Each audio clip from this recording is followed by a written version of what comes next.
అరే తమ్ముడు, ఏం మాట్లాడుతున్నావురా? ఈ పొలం నాన్న నాకిచ్చాడు. నువ్వేం మాట్లాడుతున్నావా? నాన్న నాకు ఈ పొలం ఇచ్చాడు. రేయ్, నీకు చెప్తే అర్థం కావట్లేదా? నాన్న నాకిచ్చాడు రా ఈ పొలం. ఇవన్నీ వద్దు గానీ వెళ్ళి పెదరాయుడు గారి దగ్గర తెలుసుకుందాం. దాన్ని నీ పొలము నా పొలము. పదా, భయం ఏంటి?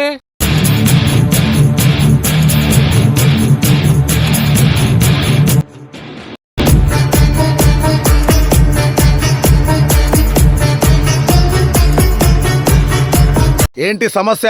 తూర్పు దిక్కున పొలమేమో మా నాన్న నా పేరుని రాశాడండి. మా అన్న ఏమో వాడదంటున్నాడు. మీ నాన్న నీ పేరే రాశాడనడానికి సాక్ష్యమేముంది? సాక్షిమా, ఇదిగోని రాయుడు గారు పొలం కాగితాలు. ఆ తూర్పు దిక్కునున్న పొలం నీదే అనడానికి ఈ కాగితాలు కరెక్ట్ గానే ఉన్నాయి. ఇదే పొలాన్ని నీదంటున్నావు, నీ దగ్గరే కాగితం ఉంది.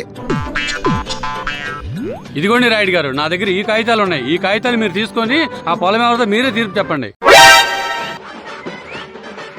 ఈ ఒరిజినల్ కాగితాలు అయితే ఆ పొలం నీదే. అరే ఈ డూప్లికేట్ రా, పట్టుకో. అయితే కాగితాలు ఏం చేసుకోమంటారు? నేలికి గీసుకో.